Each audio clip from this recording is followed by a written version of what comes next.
Hello, my wonderful, amazing artists. It's me, Miss Abby, your art teacher, and today we're getting inspired by owls.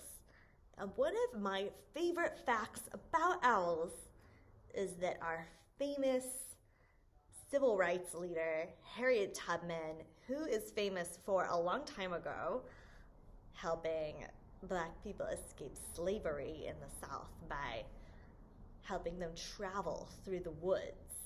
She used owl calls to communicate with people in a secret way.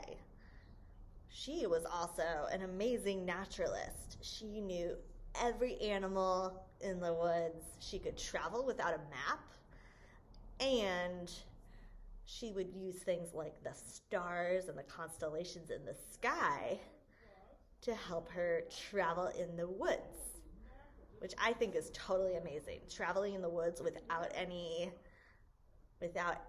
phone, any electricity, and that's why I named this owl Harriet. And one day I think I'll get a stuffed animal named Harriet. And so that's why I was inspired by owls. Also, did you know there's owls in Boston? In the Arboretum? There's a mom owl and babies, which I think is so cool. Okay, let's get started drawing owls. And they come in all different shapes and sizes. There's lots of varieties. So you can pick snowy owl, great horned owl, barn owl. There's a lot of different colors, choices you can make. And you can also decide if you're doing an owl flying through the air or perched up on a tree. Your choice. Now, let's get started. I recommend pencil, paper, and some coloring supplies. Your choice of markers, crayons, and colored pencils. I recommend starting with a pencil because you can erase. Let's get started. Okay, so the first thing I'm going to draw is a tree branch for my owl to hang out on. And I'm doing this with some wavy lines. I'm not quite happy with that.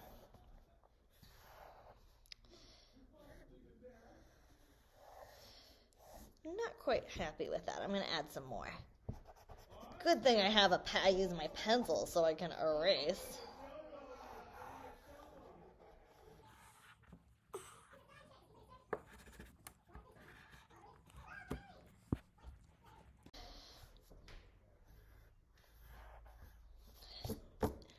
Okay, now I'm going to draw two different owls in two different poses. The first one is going to be sitting on the tree. The other one is going to be flying. The first one is sitting on the tree. I think that's a little easier to draw.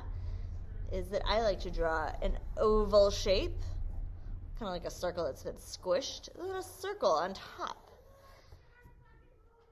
Next, I'm going to draw that's a little too big. Good thing I used a pencil so I can erase. And there's some marks left over. I'm going to color in. Two big eyes, two pupils, a beak that's shaped like a triangle, and some wings that are tucked in close to the owl's body to stay warm. 1, 2, 3 triangle toes and 3 triangle toes on the other foot. And that is my nice little owl. I'm going to give him a tail too. Did you know that owls are nocturnal? That means they are awake at night.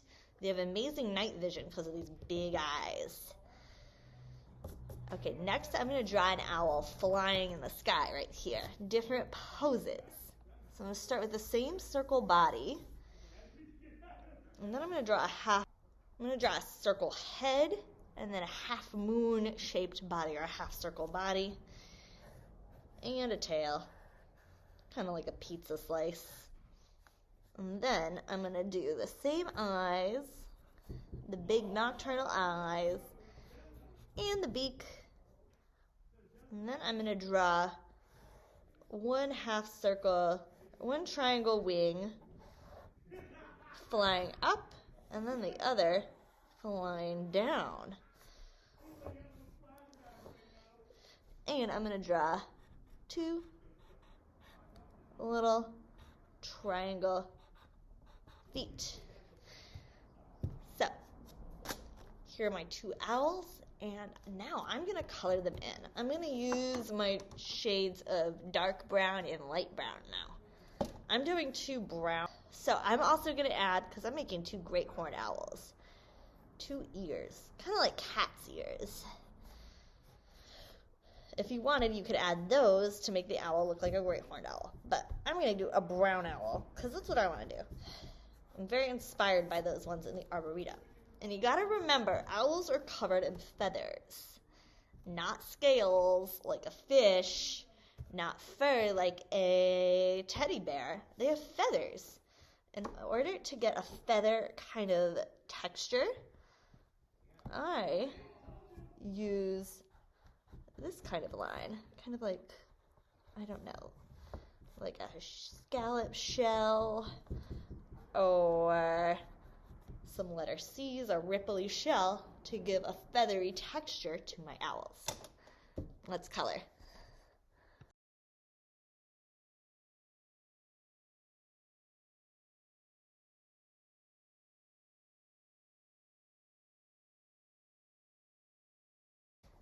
Ta-da! Here's my drawing of two owls. This one's flying and this one is perching on a tree. And so you could interpret this as two owl friends, or you could think about it as the same owl in two different poses. Up to you. Okay, so next I think I want to make this a family of owls, like a mother and father owl working together to take care of the baby owlets. That's what their babies are called. So I'm going to add a nest of owlets, and then because owls are nocturnal, we got to add a night sky. And because I'm still thinking about Harriet Tubman.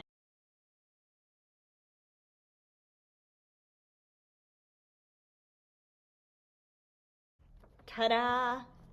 Here I drew my owlets, and they're in a little nest. It was kind of challenging to draw the nest. I think I probably should have started with pencil first, but I turned it into a beautiful oops and just kept layering my tools to create 1, 2, 3 baby owlets.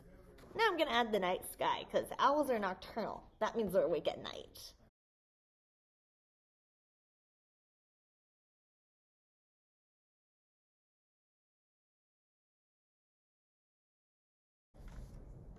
Ta-da!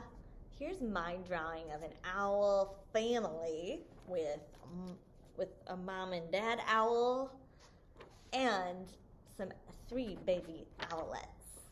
And I had fun trying to create a contrast between the yellow star, the light yellow star, and the dark blue sky to make them look like they were glowing. And I had to create 3 different textures, all using brown crayons and markers.